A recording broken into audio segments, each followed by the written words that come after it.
Арма қазақ елі жүйе бағдарламасының жаңа шығарылымы. Бізде бүгін қонақта Жәмилә ханым, Шымкент қаласының тұрғыны. Қош келіпсіз. Сәлеметсіз бе? Жәмилә ханым біздің Шымкент қаласындағы ұйымдасқан үлкен топтың қылмысын ашуға келіп отыр. Жәмилә ханым, біздің бағдарламада жалған ақпарат беруге, біреудің ар намысына тиюге болмайды. Мен сізге ескертемін. Оқиға қалай бар? Тек қана шындықты солай айтсаңыз. Себебі бізде жауапкершілік бар екенін өзіңізге ескертемін. Қош келіпсіз. Сәлеметсіз бе? Айтатыныңыз көп. Көп. Ортақ тақырып бұл. Мен бұл мәселені қателеспесем уже 6-7 жыл болды көтеріп келе жатқаным. Алайда Шымкенттегі жемқорлықты жою мүмкін емес. Мүмкін емес. Әсіресе жерге қатысты. Біздегі жерлер бәліш сияқты сатылып жатыр. Тіпті антикордың прокуратурамен бірлесіп аманатта жиналыс жасағанымызда осы жерге қатысты. Біздің елдегі осы Шымкент қаласының жерлері бәліш сияқты сатылып жатыр дегенде прокуратура қызметкерлері де, антикор қызметкерлері де жауап бере алмаған. Себебі неде деп ойлайсыз?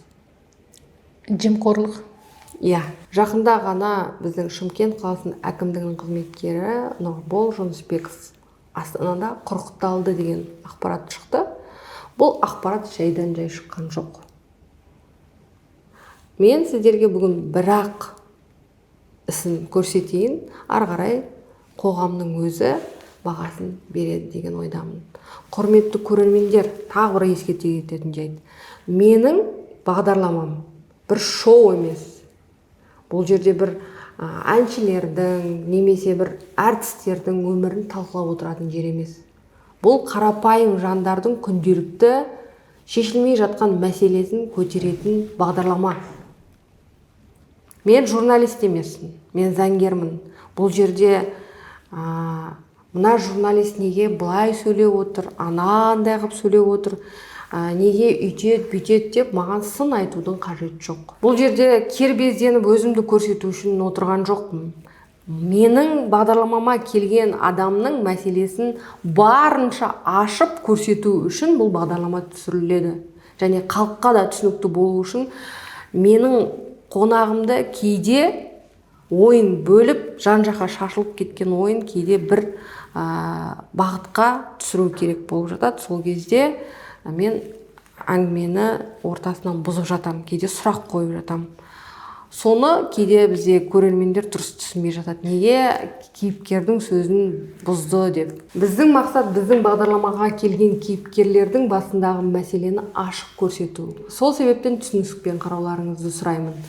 Жәмилә ханым, Нұрбол Жүнісбековтың хикаяларын сізден бастағым келіп отыр. Қалай жолықтыңыз ол кісімен, қалай таныс болдыңыз? Бүкіл ел ол кісіні керемет қызметкер деп енді мақтап жатыр ғой. Ешқандай жемқор, мен жемқормын деп айқайламайды. Өзінің қылмыстық іс-әрекеттерін ашып жасамайды ғой қылмыскер, кез келген қылмыскер. Сіз қалай танысқаныңыздан бастап осы жағдайға жеткеніңізге дейін айтып берсеңіз. Мен Нұрбол Жүнісбековті мынау Күлібаев Сапар деген біз өзіміздің көршіміз бар, сол көршімнің сол кісі арқылы танимын. Біздің көрші Күлібаев Сапар бізге производственный кооператив ынтымақтың жері бөліп жатыр екен. Содан Нұрбол Жүнісбеков бөлейін деп жатыр. Біз осы қарапайым халыққа осылай сатайын деп жатырмыз деді. Арзандау деп сатпасаңыз болады деп маған ұсыныс жасады. Маған өзім жолдасыма екеумізге ұсыныс жасаған болатын. Содан кейін біз оған сеніп, Күлібаев Сапар сеніп, Нұрбол Жүнісбековпен жолықтырды. Нұрбол Жүнісбеков сол кезде айтты, сіз уайымдамай, вложение, инвестиция жасасаңыз болады деп айтқан. Біз оған сендік. Сендік, содан кейін вложение жасадық. Автокөліктерімізді бердік, қаражаттарымызды бердік. Содан кейін басқа адамдарға да ұсыныс жасадық. Міне осындай біздің кооператив ынтымақтың адамдары жер сатып жатыр екен, арзандау қылып сатпасаңыз болады деп айтты. И содан кейін басталды. Я. біреуден естісе бітті ғой, мына жақта тегін пирожки сатылып жатыр десе кетті ғой. Содан кейін біз сол қаражаттарымызды бердік, Сіз көліктерімізді қанша бердік. бердіңіз мысалы? Біз өзіміз қаражаттай 2 көлік бердік. Өзіміздің қасымыздағы інілеріміз үйін сатып, қаражатын Кулибаев Сапар и депутат Аманбаев Ерғали, оның қасында Сапарбаев Жанаділ, Жапиев Закир деген азаматтарға апарып берді. Апарып, мен өзім қайным болатын, сол апарып ұсынды. Содан кейін бізге Нұрбол Жүнісбеков сол кісілер арқылы, сол Кулибаев Сапар, сол мен айтқан адамдар арқылы бізге міне осы 32 госакт береді. 32 госакт міне. Полностью әкімнің қолы бар. Қай әкімнің қолы бар? Өзіміздің әкім, өзіміздің градоначальник Ғабит Сыздықбеков. Сол Ғабит Сыздықбековтың қолы бар, бізге госактар берді. Осыны ұсынып. Ғабит Сыздықбековтың қолы бар манда да? Ғабит Сыздықбековтың қолы бар. Полностью осыны бізге ұсынды. Енді мынау госактілердің бәрі жарамды ма? Жарамды болғанда бізде мынандай болды. Бұлар бізге ұсынып болғаннан кейін ертең аласыздар деді. Содан кейін аргүні аласыздар деді. Содан кейін 1 ай өтеді, 2 ай өтеді. 1-2 ай өткеннен кейін олар уже уақыт өте келе бұл госакт шықпай жатып, енді арзандау қылып берді ғой бізге. Қаншадан берді? Осы примерно осы 91 миллиондық, осы 32 госакт солған шашып берді. Енді 91 миллион. 1-2,5 миллионға примерно сондай болады. А қазіргі таңда олар қазір, егер біз санайтын болсақ, 8 миллион тұрады бір госакт мысалы. Ол уже оған қызық емес болып қалды. Оларға қазір выгодно оны сату. Содан кейін бұлар бізге Кулибаев Сапар былай айтты. Біз оған хабарласақ, олар айтады. Осы производственный кооперативтің ішіндегі еш қатысы жоқ. Жапиев Закир уже өз үлесін алып кеткен кісінің атына шыққан ғой енді. Міне Закир деген кісінің атына. Ол айтады, сен барды Закирден ал дейді. Міне Закир деген кісіден ал дейді. Мен інім, получается, Закирге звондаса, Закир айтады, сен барды Сапардан ал дейді. Біз Сапарға звондасақ, Сапар барды Закирден ал деп айтады. Содан кейін ары қарай уақыт өте келе, Закирге барып, сіздің атыңызда ғой, бізге адамдар үміт артып күтіп жатыр ғой, аударып береді ғой деп барсақ, ол айтады, қай госакт? Сен мен машинамнан ұрлап кеткен госактар ма? Деп бізге жала жабады. Егер де сен мен тағы да келетін болсан, или мен үстімен арыз түсіретін болсан, мен сол арызды сен ұрланды деп встречный арыз жазамын деп жала жапты бізге. Бірақ бұл госакттың бәрін кім берді сіздерге? Бізге осы кісілер берді. Қараңызшы. Акимат города Шымкента. Шымкент қаласында әкімдігі. Енді бір қызығы, бұны Ғабит Сыздықбеков білмейтін шығар деген ойдамын енді. Бірақ Шымкент қаласының әкімі Ғабит Сыздықбеков мына жерде мемлекеттік мөр бар. Ғабит Сыздықбеков бұны білмейтін шығар, мүмкін енді сондай ойдамын, білмейтін шығар деген, бірақ енді кім біледі? Құзырлы органдар тергеп тексеру керек. Мына госактілердің барлығында Ғабит Сыздықбековтың қаулысымен берілген мөрі бар, иә? 2024 жылғы 18 қараша дейді. Мен дәл осы 2024 жылы қарашаға жетпей ол кісіге ескерткен едім. Осы Жүнісбековтің іс-әрекетін, осындай заңсыз іс-әрекеттер жасап жатыр деп. Өкінішке орай сол кезде Ғабит Сыздықбеков мырза менің айтқандарыма көңіл аудармай, қайта өзіме қатты сөйлеп тастап, жаңағыдай оның Жүнісбековті халық мақтап жатыр. Айтам, сізге мақтағаса, маған халықтан шағым көп түсіп жатыр жерге байланысты. Инстаграмның екінің бірін ашқан осы Жүнісбековке қатысты шағымдар, осы жерге қатысты шағымдар. Бірақ өкінішке орай менің сөзімнен гөрі жаңағыдай Жүнісбековті одан сайын алды да қателеспесем бір басқармаға басшы қылып қойды. Оның соңғы міне нәтижесін көріп отырмыз, қазір қаншама халық жылап отыр. Енді мына қолыңызда мыналардың барлығы бар. Бар. Бірақ жарамсыз. Олар сіз бізден ұрланды, біз оны жаңадан шығарып қойдық деп бізге айтты. А мынау не сонда? Бұл енді біздің ұрланған фальшивый госакт болып тұр ғой. Ал бұлар дәл осы жаңағыдай кадастрлық номерге басқа қылып бір-екі цифрларын өзгертеді, шешеді да басқаларға сатып жатыр 8 миллионнан. Сатып жатыр. Қазір жемқорлыққа қарсы агенттігі антикор ұлттық қауіпсіздік комитетінің құрамына кірді. Біздегі ұйымдасқан топтың іс-әрекеттері мына жерде әкімнің мөрінен бастап, әкімнің қаулысынан бастап барлық печаттар, кадастрлық нөмірлер қалай жасалған, бұның барлығын тергеп тексерсеңіздер болады. Егер де қылмысты ашқыларыңыз келсе, Жәмила ханым, мына құжаттардың барлығын енді заңдастыру үшін қазір сіз жүгіріп жүрсіз, дұрыс па? Бірақ басыңыздан көптеген оқиғалар өтті. Өте көп. Мен естіп таңғалмаймын, бірақ біздің қазір көрермендер еститін болса, бір ужас кино, триллер болады ғой мына. Осы нені талап ете бастадыңыз ғой, заңдылығын. Басыңыздан не өтті? Біртіндеп айтыңызшы.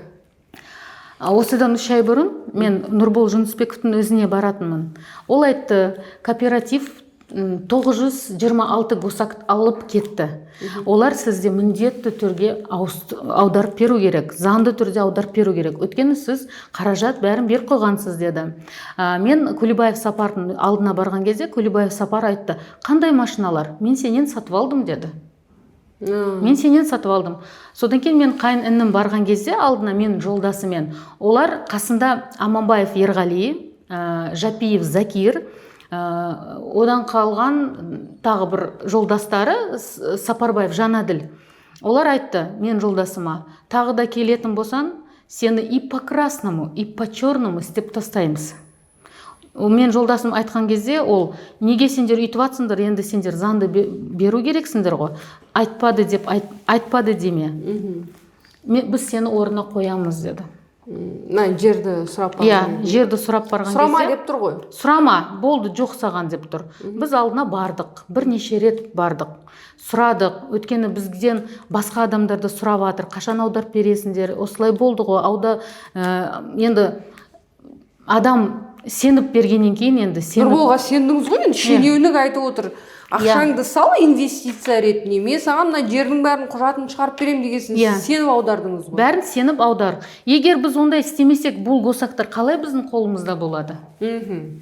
Егер біз ақша бермесек, егер біз машиналарды бермесек, біз бұл құжатты қолымызға алмаймыз ғой. Олар айтқандай ұрлап алмайтын шығармыз. Біз қайықтан білеміз олар қайықта ұстайтын бұл госактарды. Одан кейін жолдасым барғаннан кейін олар шабу бастады. Әр жерде мен жолдасымды қысып кетеді, мені қысып кетеді. Мынау Ерғали Аманбаев өзінің қылықтарын көрсетіп, енді ол бывший сотрудник полиции, оған бәрі оңай. Бывший сотрудник болғаннан кейін, ода кадровый таныстары бар, бұрын бірге істеген, бұрын сыбайластары. Өзінің сыбайластары. Барған кезде ол айтты, болды, кеме, не то мен саған ертең өзім қолымнан келетін көрсетем дейді. Содан кейін 6 июнь күні біздің баламызды, өзімнің қайнымның баласын түнгі 2-де үйден балдар шығарып алып кетеді. Жағын сындырады. 18 жасар баланы ғой, жағын сындырып, машинаға тығып, осы Сапарбаев Жанаділдің үйіне алып барады. Сапарбаев Жанаділ, біз сол кісінің баласын алып келдік деп оған айтады. Сапарбаев Жанаділ, болды, тиіспей-ақ қойыңдар. Қазір ағасы келеді, содан кейін тыңдырамыз бәрін деп айтады. Содан кейін менің жолдасым барғаннан кейін, олар барлығы 20 адам болып жабылатты, мен жолдасымды ұрады. Жолдасымды ұрып болғаннан кейін мен басқа бір көлік кеп қалады ояқа. Соны адамы деп ойлап қалады, бізбен бірге келген деп. Сөйтіп қашады. Жанаділдің үй жағының полный балдар болып қашады.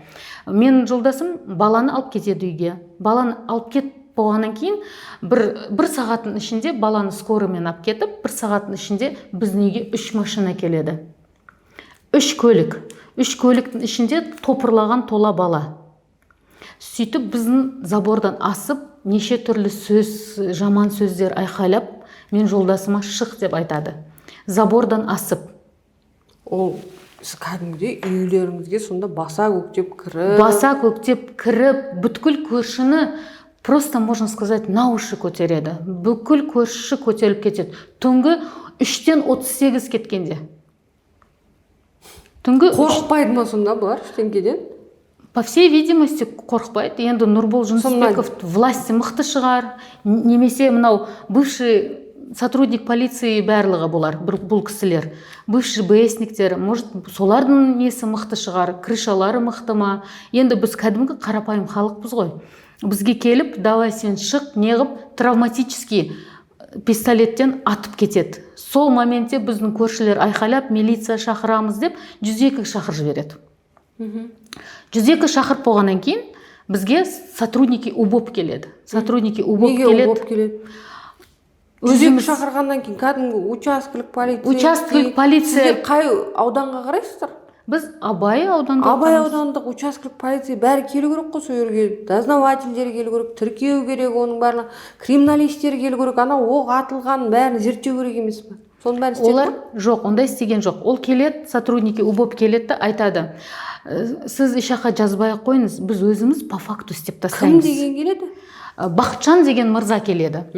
Бақытжан деген мырза қасында одан бөлек бір удостоверение көрсеткен. 102-ге звондағаннан кейін арнайы бізде учаскелік полиция келу керек, арнайы топ келу керек, ол жерде тергеп тексеру амалдарын жүргізу керек, анықтаушылар келу керек, криминалистер келу керек, оның барлығы шақырылу керек қой. Біз шақырғаннан кейін, сотрудники УБОП келгеннен кейін, олар бізге сіз жазбай қойыңыз, біз по факту бәрін істеп тастаймыз. Айтпесе сізге зиян тиіп кетеді деп, сөйтіп сендіреді мен жолдасымды.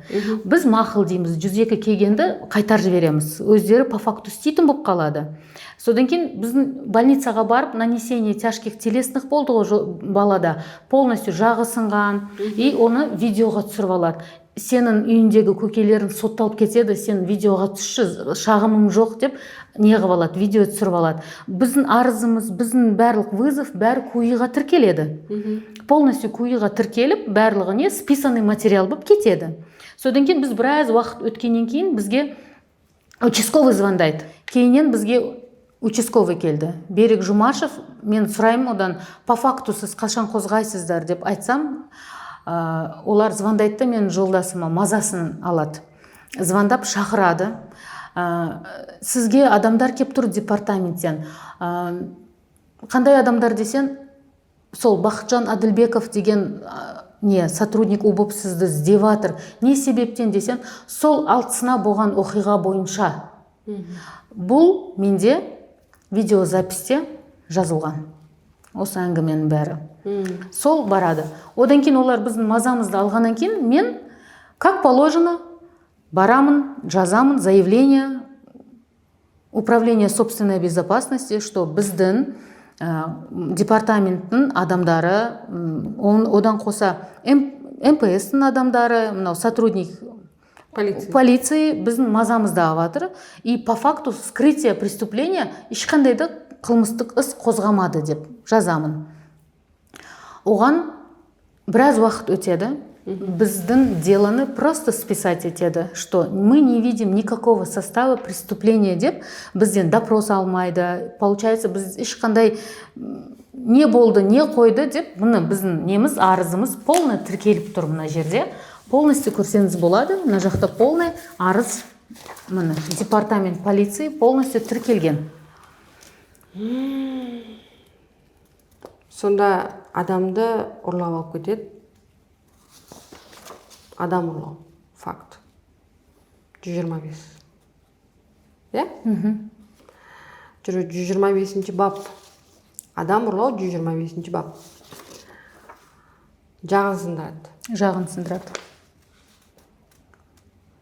Оны да қозғамайды. Оны да сразу қозғамайды. Үйлеріңізге баса көктеп кіреді. проникновение. оны мүлдем жоққа шығарды. Оны видео бар ғой сізде. Бар болғанмен жоққа шығарды. Дәлелдей алмайсыз деп шықты.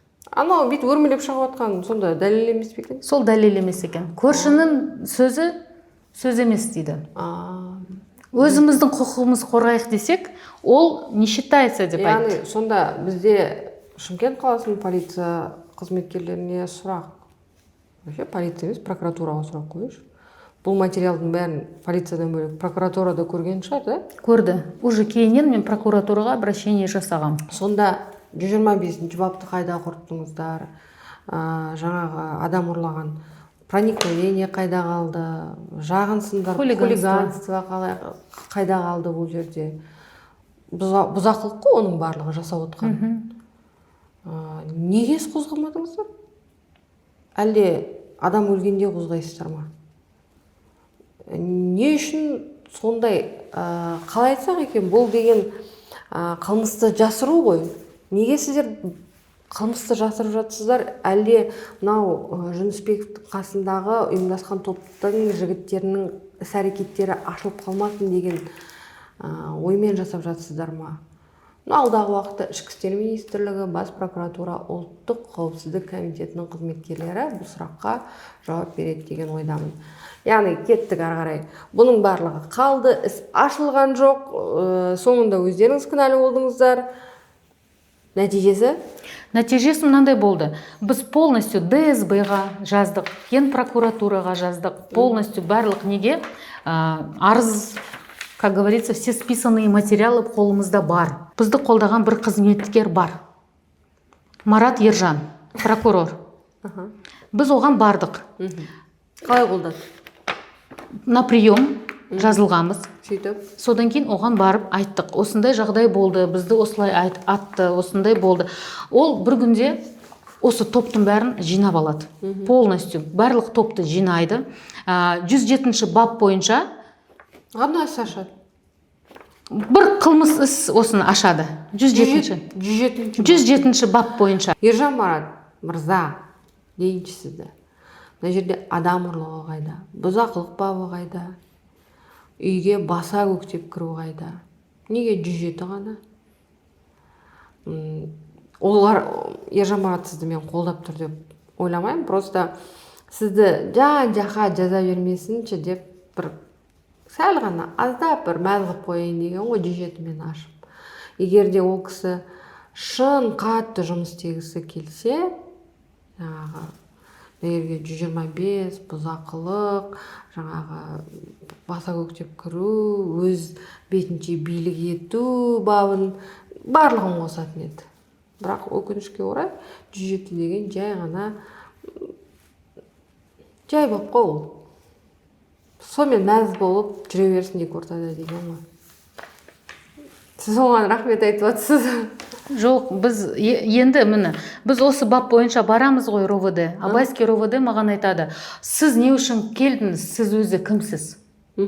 Сіз кімсіз? Мен соны сұрақ қойдым, мен кіммін? Маған присвоен статус какой-то, я свидетель, либо потерпевший деп оларға сұрақ қойдым.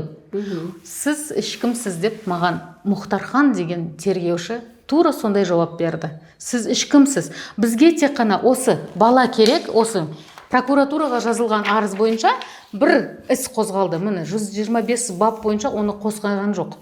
Тек қана бір осы 107-мен қозғағаннан кейін сол бір бала ғана керек, сіз ешкімсіз деді. Мен сонда сұрақ қойдым. Сонда мен көршілерімді, мені допросить етпейсіз ба? Мен в качестве кого? Мен статусым қандай деген кезде олар маған айтты, сіз ешкімсіз. Енді қараңызшы, мынау сіздің ісіңізді қашан тіркеді? 14.08-і. Е? Қателеспесем. Бірақ мен арызым 2 ай алдын жазылған ба? Иә. 2 ай алдын жазылған. Жақсы. Мақұл, 14-нен бері бет тестіру амалдары, жаңағы сіздерді куәгер ретінде шақырып, жалпы оқиға жайлы ешкім сұраған жоқ қой? Ешкім сұраған жоқ. Одан бөлек ұсталған көліктердің барлығын жіберген. Неге? В качестве вещдока қалу керек па ол машиналар деп айтқан кезде тергеуші сіздің жұмысыңыз болмасын, олар ешқандай іске қатысы жоқ деп неге жіберген. сол машинаға салып алып қашқан шығар баланы? Сол задержание болған көліктерді жіберген. Мен тергеушіге сұрақ қойған кезде, не себептен сіз жібердіңіз ол машинаны?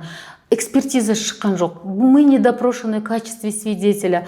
Сіз бізді очная ставка не проводилась еще деп айтқан кезде, сіз ешкімсіз деп шығарды. Сонымен осы күнге шейін біз әлі жүрміз, ешбір әділдік жоқ. Прокуратураға да обращение жасаймыз, и РОВД-ға тек қана бетеді. ДВД-ға жібереді деланы. 20 күн сояқта жатады, Абайский РОВД-ға жібереді. Абайский РОВД 20 күн ұстайды, қайтадан ДВД. Қазіргі дело қайтадан Абайскийге түссе, бұл біздің дело емес, ДВД өзі тергесін деп қайтадан жібереді. Дело по мошенничеству написано еще 3 месяца назад, заявление жазылған. Бірақтан заявление әлі тіркелмеген. Тек қана департаментке жібереді, Абайскийдің ішіне 20 күннен сояқта жатады. Жолдаманың бәрі қолында тұр. Мен неге күліп отыр деп ойлап отқандар болса, бұл біздің полиция қызметкерлерінің прокуратурамен бірлесіп, мен ашық айта аламын оны бірлесіп, қылмыстық істі қозғамаудың жаңа тәсілі. Сол себепті мен көрермендерім бізде айтады, арыз жасаң неге қаралмай жатыр деп. Мен осылай олар қылмысты ашпас үшін осылай бір-біріне жіберіп футбол етіп 20 күн ана жақта жатады, 20 күн мына жақта жатады, ана жақта жатады, осылай жүреді. Яғни адамды жынды қылу үшін осылай сандалып жазып сандалып қояды деу үшін осылай жасайды.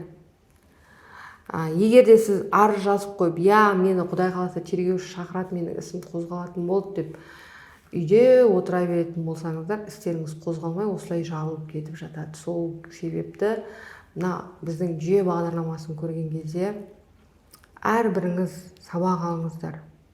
Біздің кейіпкерлеріміз басынан өтіп жатқан оқиғаларын жайдан жай айтып жатқан жоқ. Құқықты сауатты болыңыздар. Жәмила ханым, өзіңіз көріп шок болып жатқан шығарсыз, біздің құзырлы органдардың іс-әрекетін. Ешқашан өйтіп ойламаппын. Дәл осындай болатын. Өзім басымнан осы өтетін мен ұйықтап тұрсам да ойламаппын. Енді былайынша айтқанда,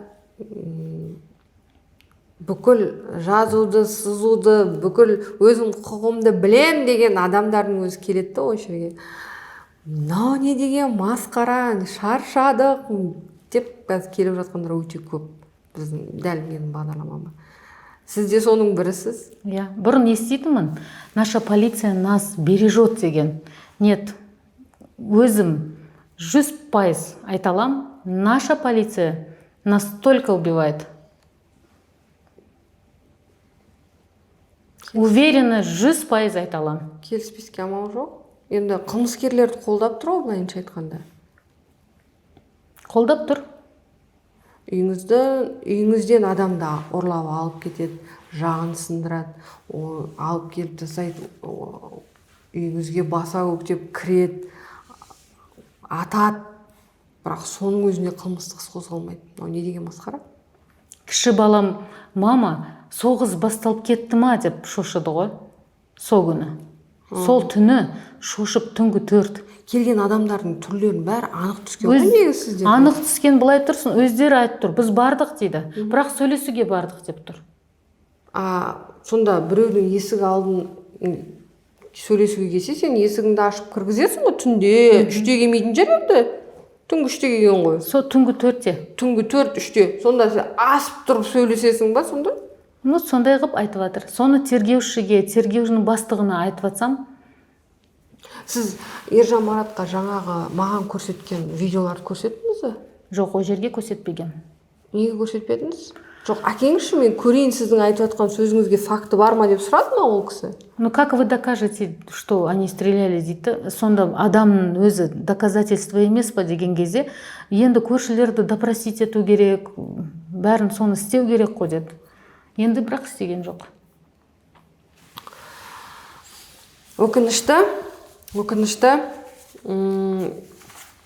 Енді мына жердің мәселесі не болып жатыр енді сіздерге? Кім не уәде беріп жатыр енді? Біз қараңыз, жердің мәселесін біз арыз жазып қойғанбыз. Осыдан 2 ай астам бұрын жазып қойғанбыз. Бұл арыз бірінші неге түседі?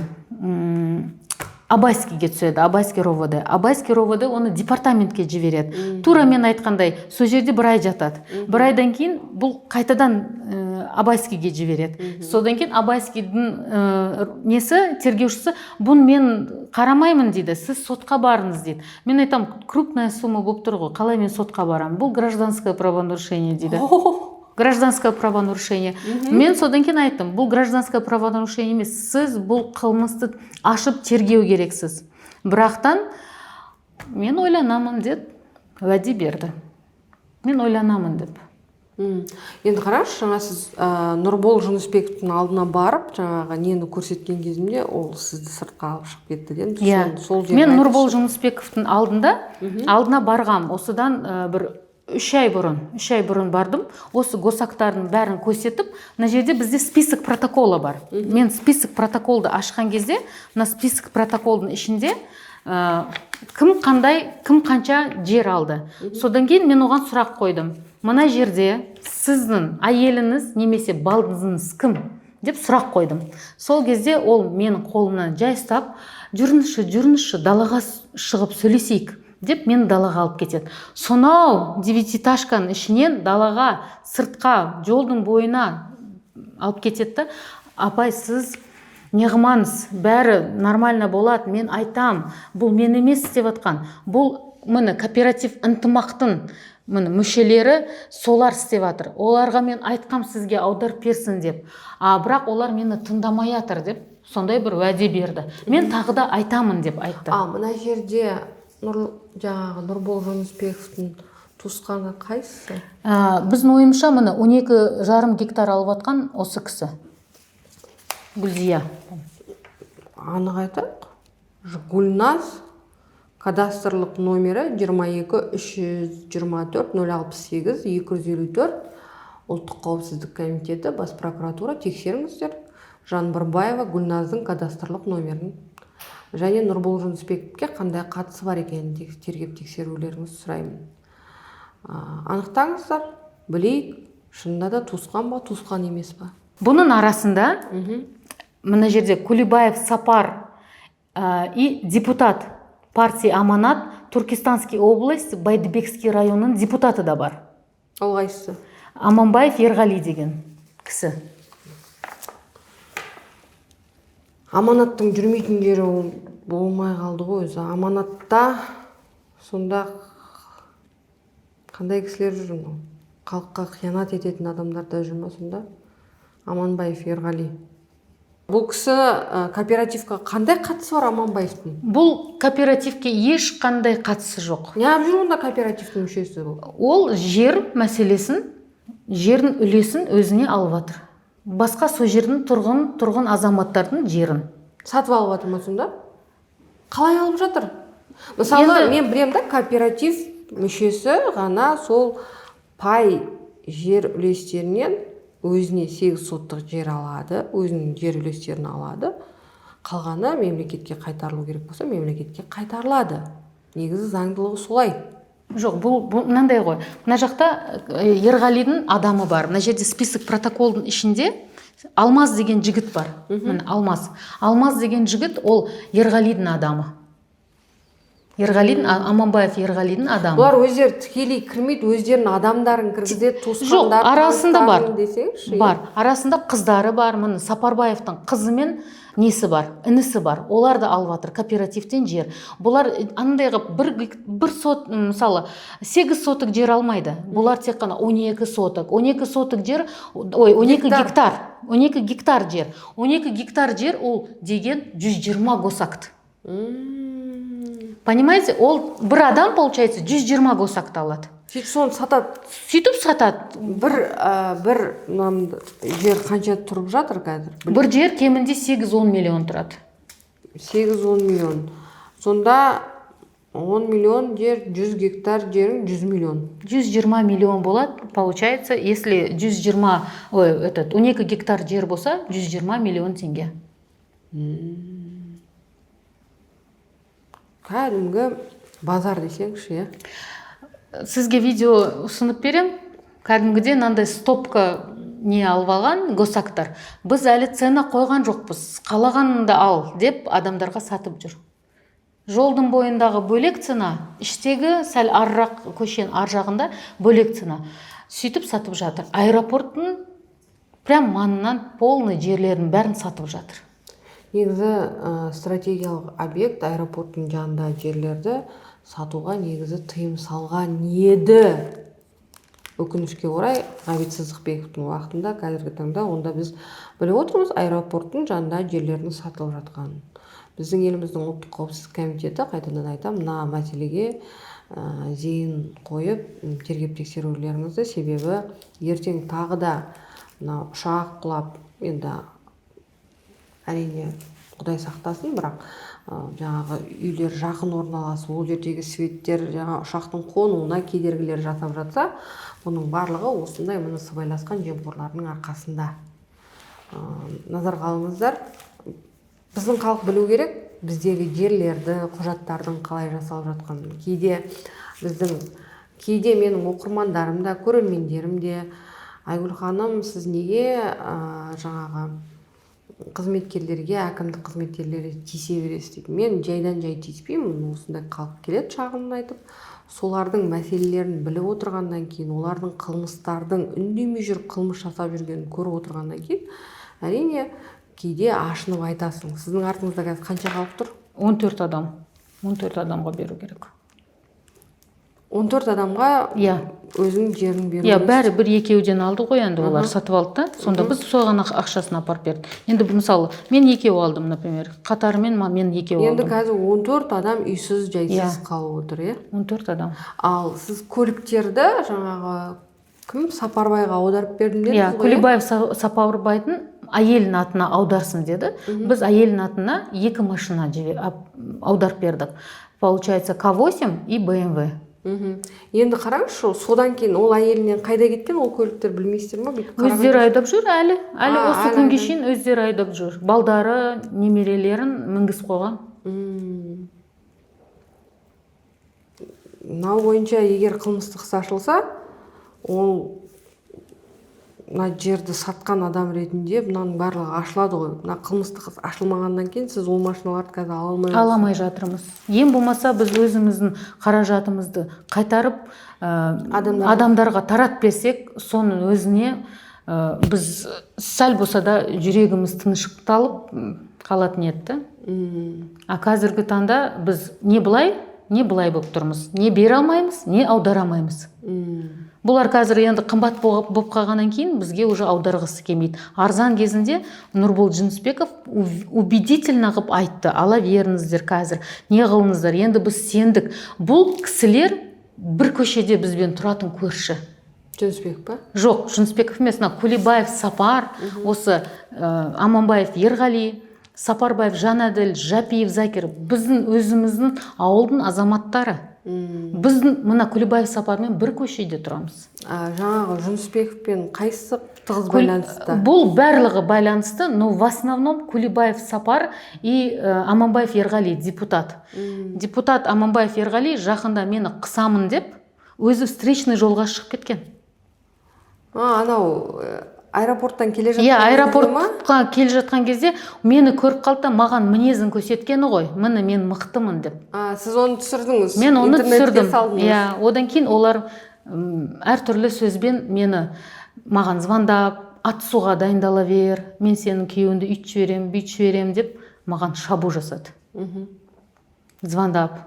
Көліктің егесіне, мен отырған көліктің егесіне звондап. Запись қайда? Не істеп жүрсің сен? Сен үйтіп жібереміз, бүйтіп, ауылдың азаматтарына бізге айтып жібереді. Енді дайындала берсін, мен шыққаннан кейін біз сендермен жақсылап тұрып сөйлесеміз деп. Әлі соғыс алда десеңізші? Алда. Қорқпайсыз ба? Енді мені қорғайтын тек қана қарапайым халық. одан басқа мені қорғайтын ешкім жоқ. Полицияға сенбейсіз? Сенбеймін, мүлдем сенбеймін. Прокуратураға? Сенбеймін. Біздің тек қана обращение тек қана бір президентке болмаса, басқа ешкім қорғамайды. Жасаңыз обращение президентке. Құрметті Қасым Жомарт Кемелұлы, біз тек қана сізден ғана көмек сұраймыз. Өйткені біздің чиновниктер, біздің партия депутаттары, полиция, прокуратура бізге ешбір көмек бермейді. Үмітім тек қана сізде. Жамиля, мынаны қараңызшы, сіз жаңа Жүнісбеков осы барлық нәрсені сіздерге ұсынған кезде сіз соған сендіңіз. Мемлекеттік қызметкер ғой, енді бізді алдамайды ғой деп. Ол деген сөйлеген кезде оны сенбеу мүмкін емес. Оған сенбеу мүмкін емес. Ол не деген сөзі, қандай приятно сөйлейді, қандай сендірет адамды. Мен өте қатты сендім оған. Міне, бізге Шымкентке келген әкімдер жергілікті қызметкерлерге келгенде қалай сеніп қалады? Халық айтып отыр, құлақтың құрышынан майын тамызып сөйлеген кезде біздің әкімдерге астына көпшік қойып мақтайтын адамдар ұнайды да. Ал мына жерде заңсыздық болып жатыр, абайлаңыз, мына жақта шағым айтып халық келіп жатыр десең, бүйтіп қарайды, сен кімсің маған ақыл айтып жатқан деп сөйтеді да. Ал сен жалпы заңсыздықты айтып жатсың ғой, абайлаңыз деп айтып жатсың. Ол сенің ондай сөздерің жақтырмайды да, жаңағыдай Нұрбол сияқты деп өзін әдемі көрсетіп, мына жақтан кіріп, мына жақтан шыққан адамдарды олар жақсы көреді. Сіз де сондайдың құрбаны болады. Құрбаны болдым. Өте жақсы сөйлейді, өте керемет. Оған сену невозможно, сенбеу. Оған только сенесің. Сенбеу просто мүлдем невозможно. Жақсы сөйлейді. Как говорится, құлағымды қыздырып қойды. Құлағымды. А мен бұл жерде жалғыз мен ғана емес қой бұның құрбаны болып жатқан. Қаншама ғана азаматтар бар. Тоже осылай жер сатып алып, қазір мысалы отырған, қазір департаментте арыз түскен, бұл азаматтардың үстіне арыз түскен. Бұл арыздың орнына бұлар басқа бір адамды отырғызып қойған. 9 имам. Молда жазған, 9 молданың арызы бар. Осы азаматтардың үстіне жазған арыз бар. Бірақтан оны мойнына алып атқан бір ғана өзбек бала. Бір өзбек бала мен істедім деп, олар оның орнына оған 10 госак беріп қойды. Сен өзің мойнына алып кет. 2 жылдан кейін условныймен шығарып аламыз. Сонымен бітті. Жоқ, олар ары қарай ОПГ-сын жалғастыра береді. Олар қазір оған олай айтып отқан жоқ. Біз сені соттан шығарып аламыз дейді. Бізде дейді, бізде любой связь бар, любой структураға связь бар дейді. Соттың проблемасын шешіп береміз деп. Генералдың барлығы соның сөзін сөйлейді екен. Оған дәлел видеолар бар. Мынау Шымкентте жемқорлық жоқ деген сөздің антонимі болып тұр ғой, айынша айтқанда. Енді надан кейін қалай мақтанасың Шымкентте Ғабит Сыздықбеков жемқорлықты жойды деп? Берденовтың ана бір сөзін шығарып қойды. Ғабит Сыздықбеков келді да Шымкентте жемқорлықты жойды деп. Қалай жойды? Міне, жемқорлықты одан сайын өршітті. Мынау деген мынаның барлығында Сыздықбековтың қаулысы, мөрі. Енді бұл қаулы мөрді сіз өзіңіз қолдан жасаған жоқ шығарсыз енді? Жасай алмаймыз да ғой ондайды. Қалай жасайсыз? Мысалы, мен 2 ай бұрын Ғабит Сыздықбековтың приемына жазылған болатынмын. Мына қараңызшы, мына Еговтың кәдімгідей шығып тұр ғой, осы мәселені айтыңызшы, шығып тұр ғой, шығып тұр. Сіздердің аттарыңызға мынау шығып тұр, Бұған не деп жауап беріп жатыр? 14-14 Егов. Ол просто бізбен ешқандай да контактқа жүргісі келмейді. Біз даже Аким приемына 2 ай бұрын жазылып қойғанбыз, бірақ әлі бізді ешкім қабылдаған жоқ. 2 ай болды. Қойшы, Ғабит Сыздықбеков мақтанып отыр ғой, мен халықты күнде қабылдап жатырмын. Жоқ, 2 ай болды, даже видеообращениемен де шықтық. Видеообращениемен де шықтық. Мы рассмотрим ваш вопрос деп, содан кейін бізге жауап бермеді. Сіз деген Шымкент қаласының әкімінің пиарщиктерінің бәрін жұмысын жоққа шығарып жатырсыз ғой, бәрін.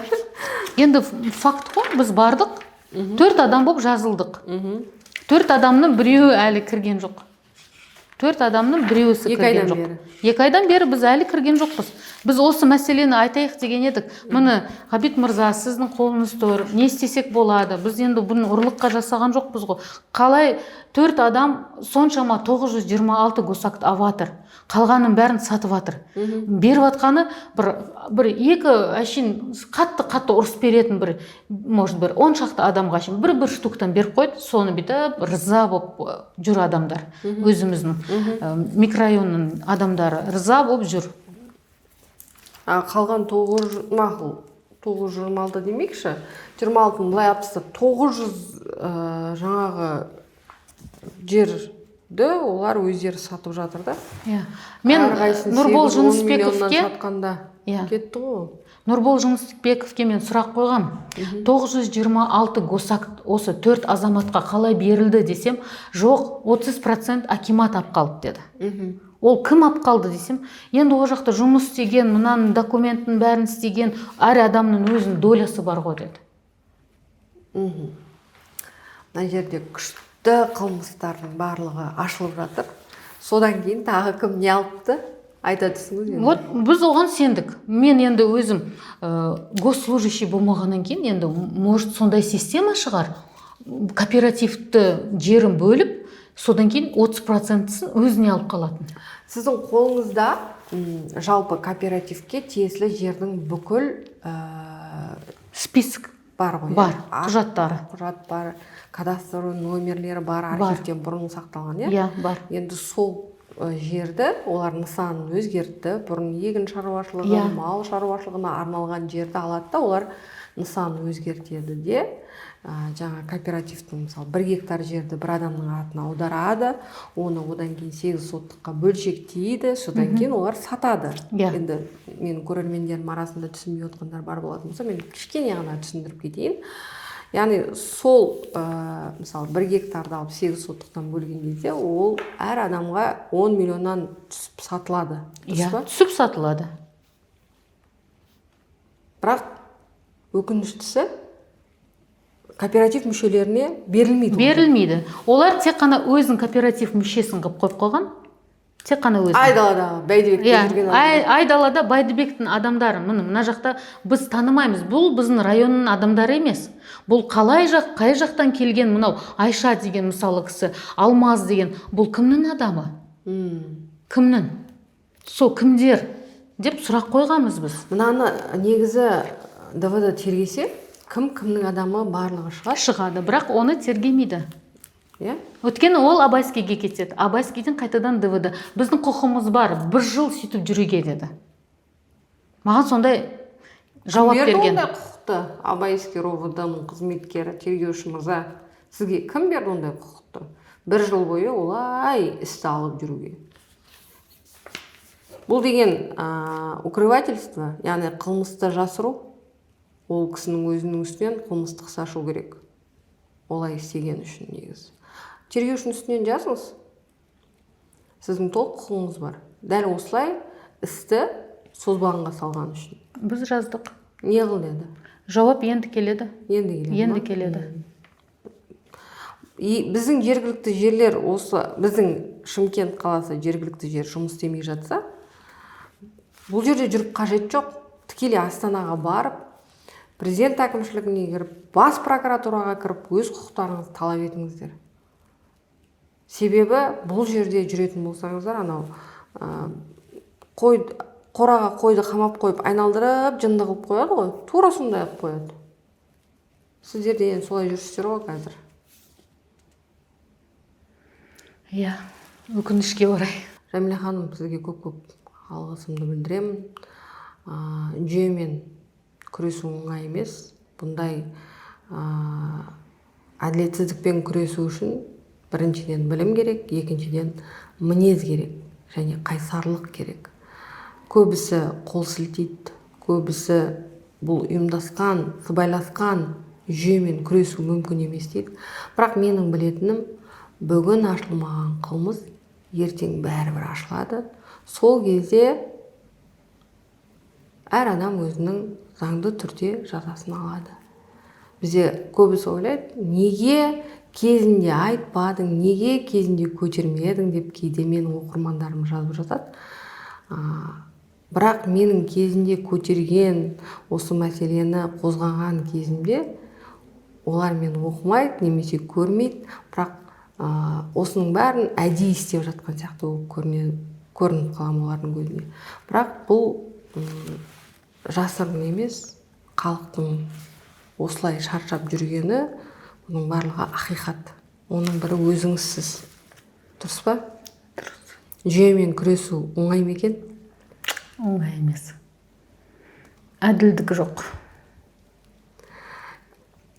Енді жергілікті жерде әділдік жоқ шығар, бірақ жоғары жақтан үміттенейік. Құзырлы орган қызметкерлерінің арасында да еліміз болсын, толсын деп отқан азаматтар бар. Соларға үміт артайық. Мына мәселеңіздің барлығы заңды түрде шешіледі деген ойдамын. Тергеушілер де мына істің барлығын жасырып отқан азаматтар да өзінің жазасын алады деген үміттемін. Жерге қатысты құжаттарды заңдастырып алыңыздар, Құда қаласа. Бұның барлығының бір шешімі болады, болмайды емес. Тек қана күресу керек. Шаршамаңыз. Құдай қаласа, біз болайық, бірге болайық. Құрметті көрермен, күрмеуі шешілмеген мәселелеріңіз болатын болса, біздің жүйе бағдарламамыздың қонағы болуға шақырамын.